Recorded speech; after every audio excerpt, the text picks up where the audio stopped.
How's it going, guys, and welcome back. Today we're going to be taking a look at the long-awaited brand new indie title developed by Jo-Mei Games called Sea of Solitude. Quite honestly, the hardest part about reviewing this game is going to be expressing how well the storytelling is done, while at the same time trying to avoid giving too much away for those who haven't played yet. So Sea of Solitude is based around the deepest and most intimate feelings of our protagonist Kay, which is apparently very heavily inspired on Cornelia, whom is the CEO, writer, and art director of Jo-Mei Games. And it becomes obvious as we play on that it's a very close and personal project, as the story is told in such a way that explains so well the feelings that she's been through on a level where most, if not all people, will be able to relate at least in one way or another. As we sail, swim, climb, jump, and run around the three main themes the game takes us through, we learn about Kay's past and some of those closest to her, such as her younger brother, her parents, her friends, and her boyfriend Jack.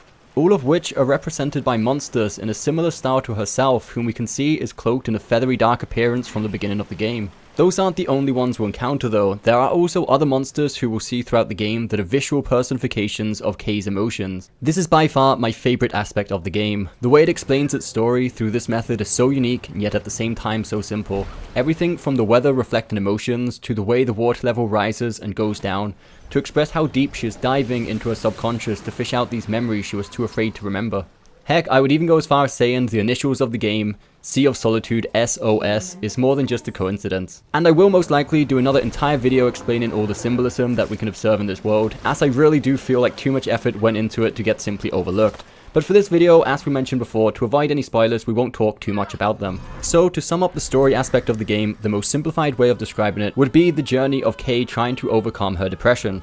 Now moving on to the gameplay side of things, while the game does have some enemies and we will be required to perform some jumps to progress through the levels, it is by no means a platformer nor a combat based game. It is very much just an artistic, different way of telling a story that is almost completely based around Kay's internal dialogues, as well as observing the conversations between the other characters that we encounter. There is a little bit of exploration that can be done to find the seagulls and the bottles, which are the collectibles we can find scattered across the world. But other than that, it is a very linear game. We can also fire a flare off at any time to see which direction we are supposed to be heading, so there's no chance of getting lost or going the wrong way. And while the game is relatively short, my first playthrough took me around 4 hours, I feel that it does what it was intended to do in that time, and dragging it out any further would have simply worsened the experience.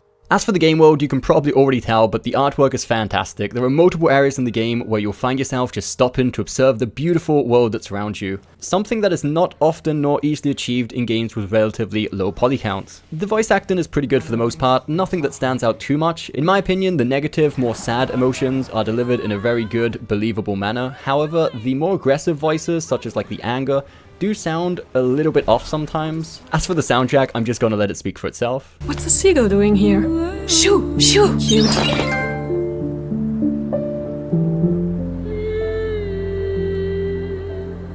Okay, let's cut that off and hopefully copyright isn't gonna hit this video. You can probably already tell I'm pretty much all on board with this game. It's really hard to find anything negative to say about it once you've finished it. You end up feeling so emotionally attached to the protagonist and the general message of the game that it becomes easy to overlook any minor design flaws the game may have. That doesn't mean there aren't any, however. For example, after respawning, sometimes if you move too quickly, you will sometimes get this sliding effect before running animation gets a chance to load up. Or another good example would be the animations in general for Kay's younger brother are a little bit funky, to say the least, in my personal opinion, but I can honestly say it doesn't ruin the experience in the slightest. I do always hate giving games ratings from 1 to 10, but I get a lot of people who are maybe thinking of buying a new game find it useful to hear a number rating, so if I was forced to give this a number, I would say a 7 with an asterisk. The reason I say a 7 with an asterisk is because it's an amazing experience as long as you know what you're buying into. It's definitely not a game for everyone, especially for those who are looking for a gameplay mechanic more based game. So yeah, as long as you've kind of already seen what the game is about and think you will like that sort of game, I can definitely say it's a really, really good experience. And it's not like once you get to the end of the game, there's going to be this magical answer of how to cure depression or anything like that. But if you have been through or are currently going through anything similar to that, it's definitely a nice, comforting feeling. But the game definitely does a really good job of expressing it in a way that you feel less lonely, in a way that you can tell that they have also been through the same, and you can definitely relate to it on a very personal level. So I hope you did find this video helpful, guys. If you did, don't forget that thumbs up button, subscribe for more content coming very soon, and we'll see you next time.